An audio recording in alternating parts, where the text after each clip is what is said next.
Les gars, c'est votre gala trash. Bienvenue sur la nouvelle émission Maison Mère 2020, l'émission 0, épisode 0. Et pour ce faire, je suis accompagné de mon gars Iki.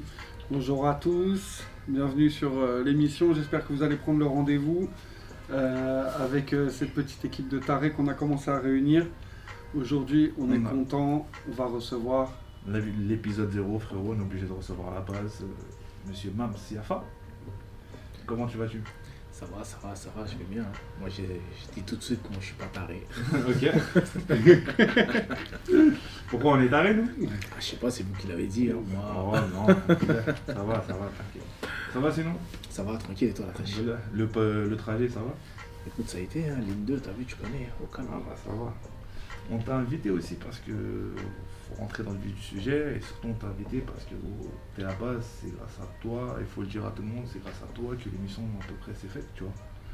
J'ai envie de dire tout simplement, c'est grâce à nous tous, t'as vu? Ouais, je connais, mais... On a des passifs. Moi, à partir du moment où il y a des petits refs qui sont là, qui sont motivés, qui font des trucs, ça veut dire on se doit d'être là. Ouais. Parce que les discours des grands, des tchécards qui disent ouais, nanani, nanana, nanani, nanana. Non, mais avec des actes. Merci. Les petits peu, ils jugent que sur les actes, c'est tout. Et merci, sincèrement, vous êtes trop merci. Merci infiniment. Merci à vous pour l'invitation. Ça touche, édition 0, on est là, au calme. L'épisode 0. Bah écoute, moi du coup, quand j'ai vu que tu étais sur les des invités, j'ai pu m'intéresser un petit peu à ton association. C'est aussi pour ça qu'on t'a fait venir. Donc si je me trompe pas, c'est Esprit d'Ébène. C'est ça, ouais, Esprit d'Ébène. Ok, fondé en 1998. Ah, t'as bien suivi tes fiches, toi. J'essaye. On fait ce qu'on peut. Dis-moi, donc du coup, ça s'est passé comment un petit peu? J'ai envie de te laisser la parole et de te laisser un petit peu la chance de nous faire la présentation. Pourquoi tu l'as fait en fait? De ton asso. Ouais, t'as vu, Esprit d'Ébène, c'est parti d'un constat super simple. Moi, j'ai grandi dans le quartier, j'ai fait toutes mes classes dans le quartier. Saint-Luc, Richomme, Clémenceau. Après, je suis parti en province. Et quand je suis revenu dans le quartier, j'ai vu qu'il y avait du changement, mais pas tant que ça par rapport à ce que j'avais vu. Donc j'avais un autre regard, j'avais un regard de l'extérieur. Et très vite, après j'ai fait Edgar Kiné. Très vite, on a été confronté à la question des stages, la question de l'emploi, tout ça. Et nous, on cherchait des stages et on n'arrivait pas à trouver. C'était la galère, c'était la zermie. Et là, on s'est dit, il faut qu'on fasse quelque chose parce que les stages, c'est vrai, on était contents, on les faisait dans le quartier, chez l'épicier, chez les boulangers, mais ça servait à rien en vérité. Tu vois, c'était des stages de gestion de galère, on n'apprenait rien. C'est ça. Donc, pour notre cursus, ça servait à rien du tout. Donc, on s'est dit, on va créer une association qui va faire le lien entre la mairie, entre les entreprises privées et autres. Et avec ça, on va justement pouvoir mettre en place des choses pour qu'on puisse avoir des vrais stages de qualité. Et très vite, la nature a repris le dessus. En gros, moi, c'était le Peura, c'était le pop, c'était organiser des festivals, c'était organiser des gros concerts. Et la même année, 98, on se retrouve à organiser l'édition parisienne de la Coupe du Monde des banlieues. Ah ouais, ok, en plus, du coup, 98, année un petit peu propice au football, j'ai envie de te dire. Il y a eu un gros engouement à ce moment-là quand on a gagné la coupe. Je pense qu'on est tous tombés dedans. Donc je pense que vous avez dû surfer sur un bon truc. Qu'est-ce qui s'est passé du coup alors? Nous, c'était en amont, t'as vu. Donc au départ, on a galéré, mais de ouf. Parce que je voulais faire un truc inédit si jamais fait dans le 18.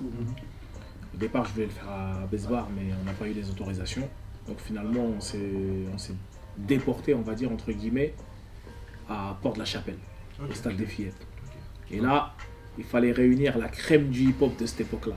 Je sais qu'il y en a beaucoup d'entre vous qui ne connaissent pas les groupes. C'est quelle année? Balance des noms, en 98, Driver, Escadrille, quand même. Diams, vous connaissez, c'est sûr.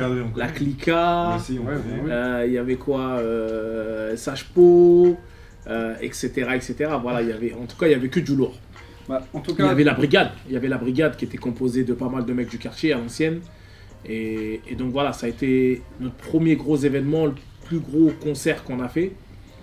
Et là, franchement, poto, ça a mis le pied à l'étrier. Et à partir de là, moi j'ai continué à faire la programmation et à participer notamment à la fête de la Goutte d'Or, parce que c'est moi qui présentais à l'ancienne. Et là, on a eu que des groupes. De quelle année à quelle année? Des tueurs à gages. Sans indiscrétion? J'ai fait de La Goutte d'Or, j'ai fait de 80... En vérité, j'ai commencé en 96, fête de la Goutte d'Or. De 96 jusqu'à... Allez, on va dire début 2000. D'accord. Début 2000, 2002, 2003, t'as vu? Parce qu'après, je me suis redéporté quelque part d'autre. Mais tu t'es arrêté à quel artiste? Ah, poto, j'ai fait...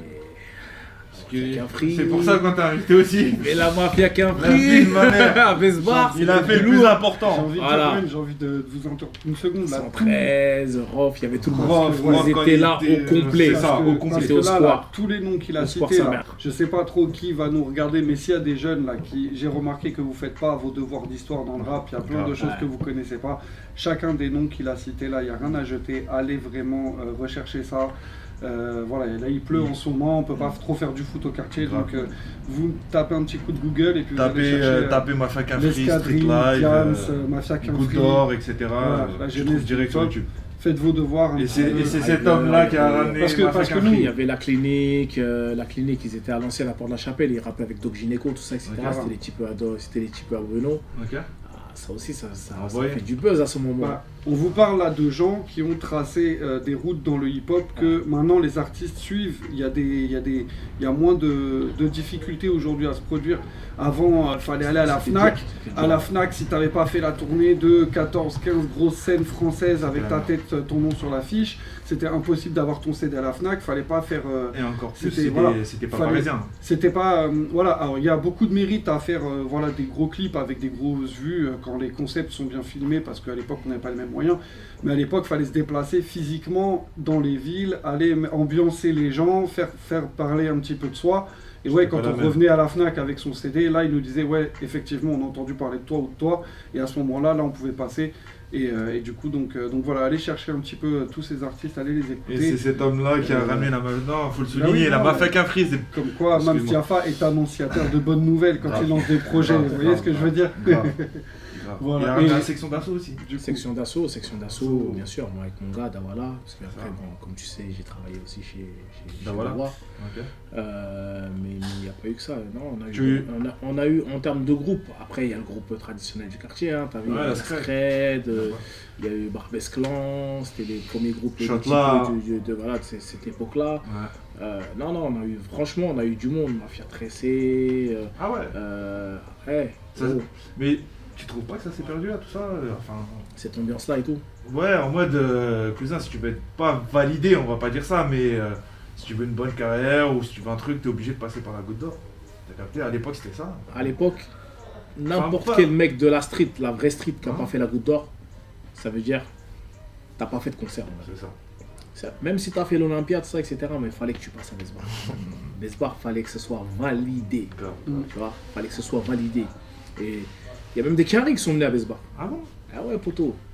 De toute façon, le 18e arrondissement... Manuel d'Histoire, Rumira, Ghetto. Econ, mon gars. T'as des carrés, tu leur dis... Ghetto. T'as des carrés. Il y avait Booba, il y avait tout le monde. Tout le monde était là ce jour-là. Si tu leur demandes où c'est Paris... D'ailleurs, il y avait plein d'anciens du quartier. Si tu regardes bien le clip Ghetto, sur la partie Paris, il a choisi Besbar. Si tu regardes bien, tu verras que tu remarqueras qu'il y a plein, il y avait tous les anciens du Tchèque qui sont dessus. C'était à Rumira devant la boutique de Microbe. Je me rappelle à l'époque des MTV, tout ça. C'est une épicerie, maintenant c'est le DL, il y a la voiture qui est rentrée. De toute façon, le 18e arrondissement, Barbès, c'est mondialement connu. Moi j'ai une anecdote, mon gars. Même au Japon, dis-toi, au Japon, il y avait un rabatteur qui voulait que j'aille voir son bar au 10e étage. À un moment donné, j'étais à Tokyo avec mon frère. Il m'attrape par la main, tu vois, et puis tu sais, il veut me tirer, tu sais. Il sait pas d'où je viens ou quoi, tu sais, il commence à dire, viens voir mon bar. Il me dit, where you from? Je te jure, je lui ai dit, Paris, Barbès. Quand il a entendu Barbès, il a lâché la main, le gars. Genre, et là, tu vois, non mais tu sais, c'est dingue parce que bon, tu vois, je suis pas non plus quelqu'un qui fait spécialement peur avec mon regard ou quoi, tu vois, mais le gars, tout de suite, il a vu qu'il avait pas affaire non plus à n'importe qui, juste de par l'endroit qu'on avait cité, et sinon, c'est vraiment un endroit, moi en tout cas, quand j'ai fait du son aussi, du rap, quand je débarquais dans les studios à l'époque, quand on disait qu'on est du 18e, les gars nous disaient ok, on va pouvoir faire du bon travail, et ça faisait plaisir parce que c'est aussi grâce aux artistes que tu as cités là qui ont représenté aussi à l'époque, chacun voulait représenter avec des valeurs hyper positives son département, son arrondissement, d'où il venait. Et c'est ça aussi l'époque un petit peu dont on parlait qui se perd un peu. Et il devait y avoir une émulation sur les concerts magnifiques. Tu parles de cette époque-là, rue Lagoate, avant même que la Scred elle arrive. D'ailleurs, il a bien aidé la Scred. Faut appeler un chat, Fab. Fort. Buffa, Flint, tous ces mecs-là, tu vois, la Clica, ils étaient du 18, mais à l'époque de Explicit 18. À l'Explicit 18, tu vois. À l'époque de cette compile. On a eu même Assassin, en vérité. Rock'n'Roll Squad, tout ça, il était là-haut aussi, tu vois. Donc, Akai la machine, pour avec Yankou. Il faut que les gens se rappellent d'où ça a commencé. C'est un quartier d'artistes. Gynéco, la meilleure plus grosse vente de rap du 18. Et même, ça a été, avant qu'on arrive sur les sections, les machins et compagnie, c'était la première plus grosse vente de rap hip-hop en France. Ok, d'accord. Gynéco, son premier album, 900 000 copies écoulées, 900 000 CD. On parle pas de streaming. Pas de streaming à cette époque. 900 000. Les gens ils se déplaçaient dans les magasins, ils allaient acheter le CD. Quand il y en avait plus, CD. Ils revenaient le lendemain matin parce que la Fnac ils galérait sur les approvisionnements et que fallait les artistes eux-mêmes devaient aller vérifier dans les rayons de la Fnac que leur CD était mis. Parce que les gars, ils n'avaient pas je me rappelle, le rayon rap, ils faisaient quoi? Ils faisaient 50 cm de large à la Fnac, tu te rappelles de cette époque ou pas? Alors, tout ça, etc. pour arriver. Voilà, fallait aller choix. Tu trouvais les morceaux, souvent c'est chez Tikaret, à Stalingrad. Où t'allais à Châtelet, tu vois, chez Roman Music, tout ça, etc. Tu trouvais des trucs. Où là, t'avais des rayons un peu plus grands, mais c'est vrai que les premiers rayons de la Fnac, tu te rappelles? C'était ça, gros. T'avais 2 rangées de CD sur 4 étages, là, et c'était tout. Et ça s'est amélioré, ça va maintenant. Ça s'est amélioré, bon, même si ils cachent toujours le petit rayon rap, le truc, c'est qu'ils ont amélioré maintenant qu'il n'y a plus de CD vraiment qui se vendent ou que c'est une galère pour les vendre. Alors que s'ils l'avaient amélioré avant, on aurait fait fructifier leur magasin, ils savent même pas comment. Mais j'ai envie de dire, viens, on revient un petit peu à ton asso, sinon aussi. Donc du coup, moi j'ai suivi, déjà je suis allé sur le site, donc j'avais envie de faire un petit coup de promo pour le site parce que tu dis que j'ai révisé mes fiches, en fait je me suis juste servi de l'outil que tu nous as mis à disposition et il est très pratique et du coup voilà, c'est pas non plus juste un Facebook qui relaie des vidéos, là c'est un vrai site quoi, ça commence à se faire vieux, même les gens qui font des sites et du coup il est très pratique, donc j'encourage tous les gens qui nous regardent ou qui nous écoutent à aller sur le site d'Esprit d'Ébène pour avoir une bonne vue sur l'actualité de l'assaut. Tu peux en parler un peu plus par rapport à l'Esprit d'Ébène? T'as vu, après on a mené plein de chantiers, on a mené des chantiers culturels, on a mené des chantiers de co-développement, où on faisait de la formation professionnelle, on était en partenariat par exemple avec les gens où on est aujourd'hui et puis au Barbara, etc. Pendant 3 ans, on a fait des chantiers au Maroc, à Casa. On est parti à Kenitra. On faisait de la formation musicale, formation sur le droit, marketing, communication, formation studio, formation scénique, etc., etc. Donc on avait mené tout un concept de module de formation qu'on faisait avec les instituts français. Donc on a fait 3 ans de tests et ça s'est super bien passé sur le Maroc, dans différentes villes du Maroc. Après on est parti au Sénégal, au Mali et en Mauritanie pour continuer les formations et ça s'est bien passé. Ça c'était lourd. Ensuite on a le combat contre la dépigmentation artificielle, les gens qui se blanchissent la peau. Parce que ça c'est un fléau. C'est un fléau de fou. Ça du coup, moi j'ai vu que c'était un de vos combats les plus récurrents que vous essayez de mener. Et puis j'ai pas trop eu le temps j'ai envie de dire, j'ai pas non plus trop les fils d'actualité sur mes réseaux qui me parlent spécialement de ça. Donc j'ai envie de dire, voilà, pour tous les gens qui vont nous prendre ce débat un peu en cours de route, même si toi tu le mènes depuis longtemps, dépigmentation, voilà, quand ça commence à être un problème, à partir de quelle est votre action par rapport à ça, qu'est-ce que vous essayez de faire et puis comment ça évolue surtout. On va dire c'est un fléau qui date depuis belle lurette, qui reprend en fait l'époque égyptienne. Parce que même chez les Égyptiens, on avait ces problématiques-là, mais elles étaient différentes.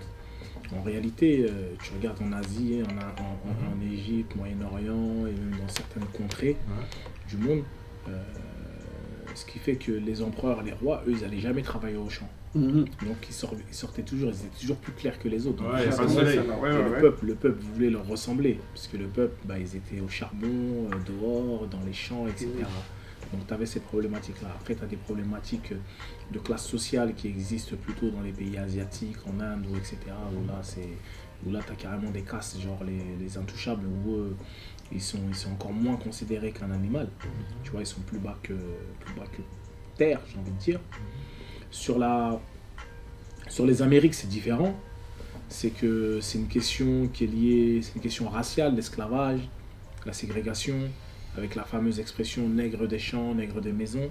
Mais en gros, quand tu regardes en réalité, tous les gens qui étaient nègres de maison, donc les métis, finalement c'était les enfants illégitimes des maîtres. C'était les enfants issus des viols, issus des relations extra. Au bout de quelques années, il devait y avoir un petit peu même des familles de. Voilà, donc il y a eu un peu de métissage ou mulâtre quand c'est un peu plus bas dans les îles, etc. Et après tu as l'Afrique qui finalement est de loin derrière l'Asie, les Amériques.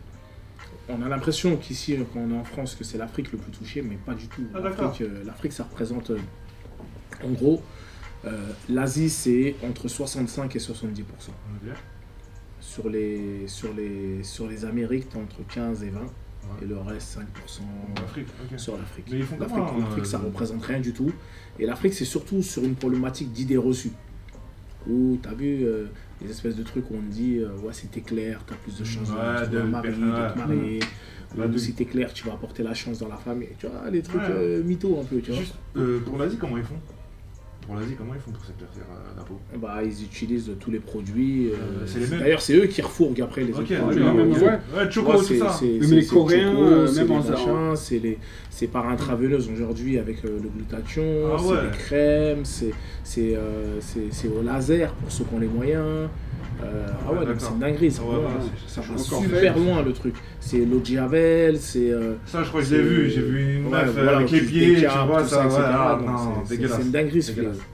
Ce fléau, c'est une dinguerie. Alors du coup, plus localement en France ou même à Paris, du coup, comment ça va toucher les gens? Tu me disais, il y a plusieurs raisons. D'après ce que j'ai compris, du coup, c'est pas systématiquement pour chercher à aller vers le blanc, mais ça peut être simplement aller vers le plus clair, comme on disait. Voilà, il y avait des Renois qui étaient dans les maisons, qui avaient des privilèges, donc ils étaient un peu moins bronzés. Mais le but, c'est pas forcément de chercher à se blanchir ou quoi. Mais alors, du coup, sur Paris, j'imagine que ça doit toucher des gens. Déjà, quelles personnes Sur Paris, c'est vrai qu'essentiellement, les gens qui sont concernés, c'est l'Afrique subsaharienne dans un premier temps.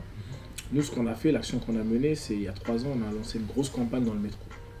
Mais on a lancé une campagne où on parlait de toutes les communautés qui touchaient à la dépigmentation. C'est-à-dire qu'on n'a pas voulu stigmatiser. Non, c'est très bien. Au départ, toutes les campagnes auparavant, c'était on montrait que les Renois, entre guillemets, d'Afrique qui se blanchissent, mais en fait, c'est faux. Tu vois, ils le font, mais c'est pas les seuls. Et c'est pas bien de stigmatiser une communauté parce que finalement, l'effet escompté, il marche pas.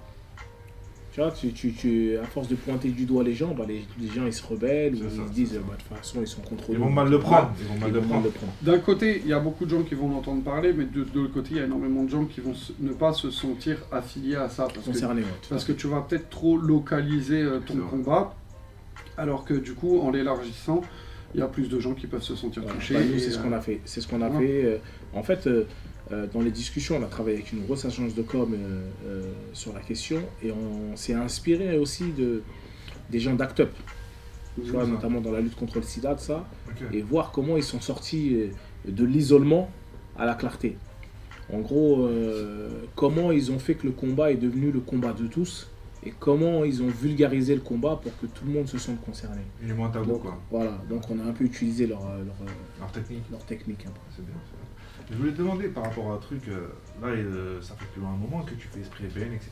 Par rapport à la dépigmentation, il n'y a personne qui a essayé de te mettre des bâtons dans les roues, entreprise, rien, Walou? Si, bien sûr frérot, tu connais la trèche. Ouais, je sais, mais pour ça. Mais je vais te dire pourquoi, et je vais te donner un chiffre. D'ailleurs, je vais vous poser la question. Est-ce que vous savez, tous les gens du studio, y compris ceux qui nous filment, combien ça représente le marché de la dépigmentation? Absolument pas. Attends, en millions, milliards? N'importe. Ouais, ça parle milliards. Ouais. Avec les industries pharmaceutiques. Ça représente 3 milliards parce qu'il faut que tu cogites. T'as les Asiatiques. Ça représente 20 milliards de dollars. Par an? Ouais. Ah ouais. Donc t'imagines. Ouais, c'est t'imagines, normal. nous on s'attaque à ça. Bah oui, c'est Donc il y a des mecs qui veulent nous Comment ils ont essayé? Non, ils ont essayé, tu connais, un petit intimidation, le truc sérieux, ou bien la décrédibilisation, tu vois, tu connais. J'essaie de retourner la chose. Tu vois, c'est comme le système, quand tu t'embrouilles avec des condés, on va te criminaliser. C'est ça. Tu vois, la première des choses qu'on va faire, c'est te criminaliser. C'est ça. Donc voilà, c'est ça le problème, tu vois. C'est que dès que tu es contre eux, ou tu n'es pas d'accord avec eux, tout de suite on va te dire, ah non, mais toi en fait, t'es un bandit, toi. Non, c'est vrai. Écoute, alors du coup moi je m'étais intéressé, alors là on va terminer un petit peu cette séquence et puis après il faudra qu'on passe à une autre.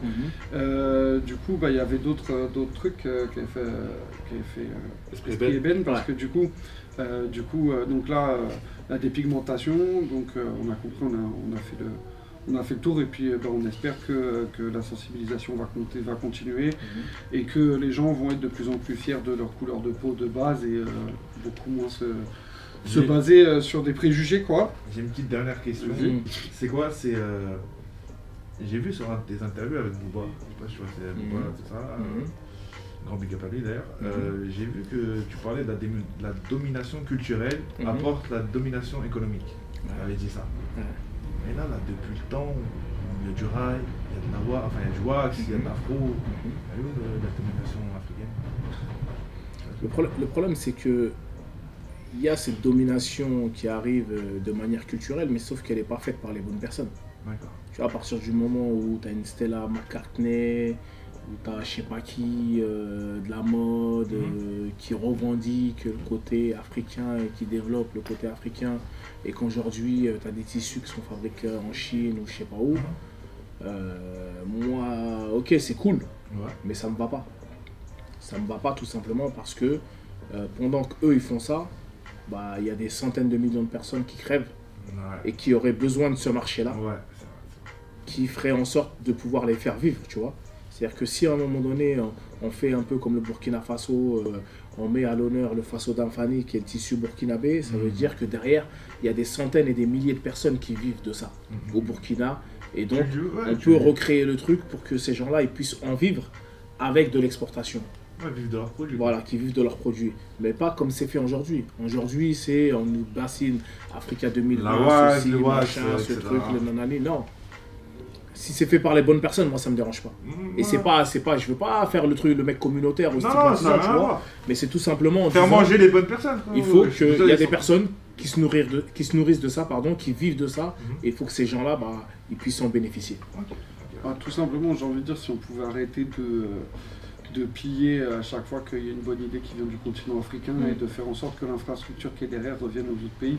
Parce que de toute façon, tout ça, ça fait partie de la guerre économique. Et j'ai envie de te dire que chaque soldat, que ce soit un industriel, que ce soit un gars qui est dans le tissu, un gars qui est dans la chanson, qui à chaque fois va récupérer le truc, son but intrinsèque, ça va être de conserver la domination, un peu du pays ou de la culture d'où il vient.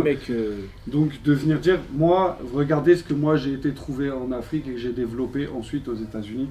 Parce que regarde, le principe de la domination culturelle, c'est quoi? C'est McDonald's, poteau. C'est ça, j'allais dire.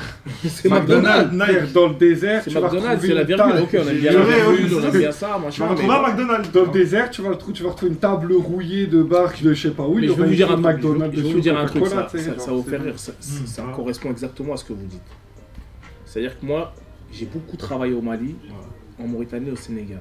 C'est-à-dire qu'à chaque fois, au fin fond du village, tu trouves pas d'eau minérale, mais tu trouves du Coca-Cola. C'est dingue. Et poto, tu trouves du Coca-Cola partout. Il n'y a pas d'eau minérale, mais il y a du Coca. Et je rappelle qu'il faut au minimum, je crois, 10 litres d'eau pour faire 1 litre de Coca, ce qui est complètement hallucinant quand on voit derrière, on se demande où est l'eau, quoi. Où est l'eau? Elle est dans la bouteille de Coca. Les gens réfléchissez un petit peu. En tout cas, on arrive au terme de cette séquence sur la XV3 Radio, donc avec Mansiafa. Et c'est vraiment un plaisir de te recevoir. On va continuer cette discussion. On va balancer un son, envoyer un jingle. Il y aura un street style qui arrive tout de suite. Premier street style de l'année. Restez connectés. Savourer ça. Et puis voilà, à la prochaine épisode. Ciao. Bye.